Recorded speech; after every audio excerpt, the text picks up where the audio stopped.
Steve Wiggins, and this is the Groundworks Ministries podcast.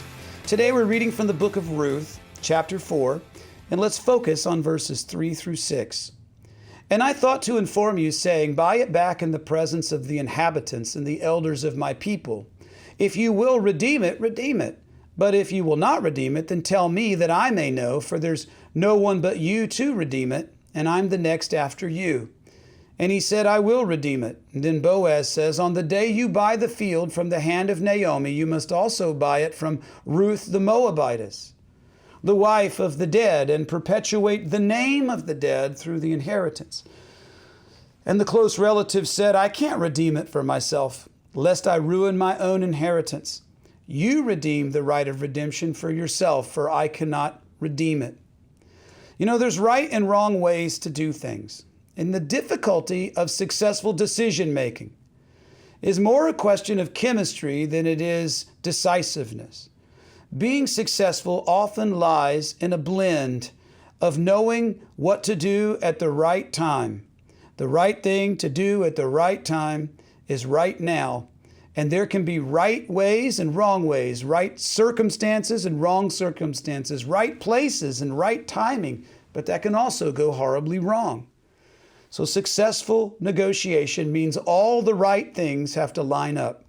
For instance, when you get a speeding ticket, that is an unhealthy combination of doing the wrong thing, breaking the speeding law, at the wrong place, where a cop was waiting, at the wrong time, when the donut shop was closed. That's a joke from my cop friends. Boaz knew that the negotiation for Ruth would involve all three rights and wrongs in a perfect balance. It's a wonderful picture of an example of us, the balance of God's gracefully merciful providence and our responsibility to act according to His word, while at the same time resisting the temptation to answer God's calling through the world's ways. You know, it's possible to be shrewd and to be faithful at the same time, to ethically negotiate with an expectation of success against even the most worldly of opponents across the table.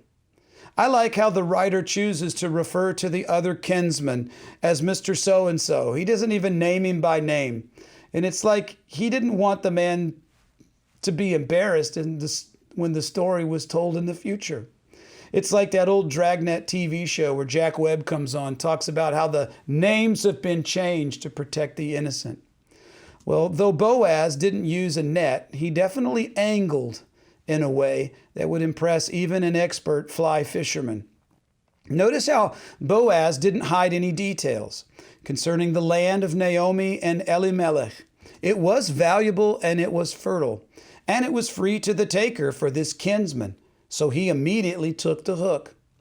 But what about the back taxes, right? Notice how Boaz refers to Ruth as a Moabitess. Right? Remember, the people of Moab were despised because they had lured the men of Israel into idolatry and sexual sin in Israel's history. Boaz is no doubt calling to the surface this man's prejudice against people from Moab. Hey, by the way, you buy the land, you get the Moabite girl. And the reference to Mahlon and Chilion, right? Remember, their names meant sick and wasting away. Well, that was equally disgusting. She wasn't just the wife of an Israelite. She was wife of those two boys, the sick one and the tired one. As impetuously as the kinsman said, I'm going to redeem this land, he changed his course and says, I can't redeem it. That's a man who's walking by sight and not by faith. The kinsman redeemer failed to see that the land wasn't the prize at all.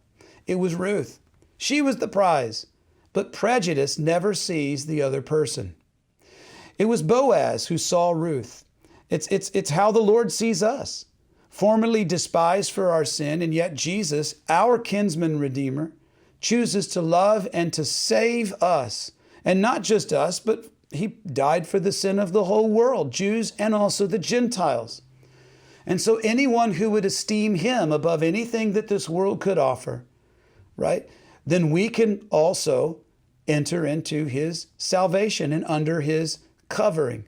So choose Him, because He's already chosen to redeem you. John chapter 1, verse 12. But as many as received Him, to them He gave the right to become children of God, to those who believe in His name.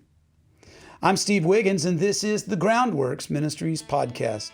Groundworks Ministries operates entirely through financial donations from faithful people like you.